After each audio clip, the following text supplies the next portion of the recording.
Mga tropes, grabe, may matindi na namang nangyayari sa Miami Heat.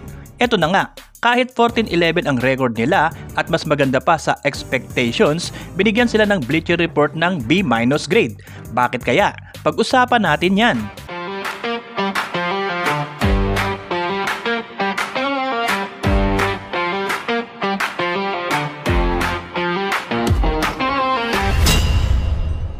Ito kasing Miami Heat mga tropes, nagsimula ng 13-6, solid, mainit, parang pang 50 wins pace. Lahat kumakain sa opensa. May pang resurgence pa si Jaime Jaquez Jr., may potential si Kel Erwer, at may magandang ipinakita si Davion Mitchell. Kahit wala si Tyler Hero sa first 17 games dahil sa ankle surgery, lumalaban pa rin ang Heat. Pero eto ang hindi masyadong napag-uusapan, yung pag-trade kina Kyle Anderson at Kevin Love para kay Norman Powell. At ayon sa Bleacher Report, si Powell daw ang best player ng Miami ngayong season. Career high 24.8 points per game at 44.5% mula sa 3. Siya ang literal na nagdala sa Heat para manatiling may winning record.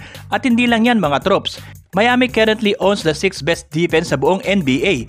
May 111.8 defensive rating. Solid. Pero habang tumatagal, unti-unting humina ang depensa.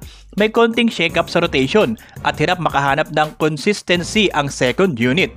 Yung dating maiinit sa 3, biglang lumamig. At syempre, malaking tanong ngayon kung magwo-work ba talaga ang combo ni na Tyler Hero at Norman Powell pagdating sa long-term chemistry. Kaya kahit good start ang Miami, medyo nagka-break sa momentum. From 13-6, naging 14-11. Kaya sabi nga ng Bleacher Report, B- is fair. Hindi sila pang title contender sa ngayon, pero at least nagkaroon ng bagong buhay ang franchise kumpara sa 37-45 record nila noong nakaraang season. Ngayon, nasa interesting position ang Heat. Tumataas na ang init sa trade market at habang lumilinaw ang roster direction nila, pwede silang mag-all-in para sa isang superstar. Giannis ang nababanggit or gawin yung mga consolation moves na trademark na nila. Kung tutusin mga tropes, nasa crossroads ang Miami.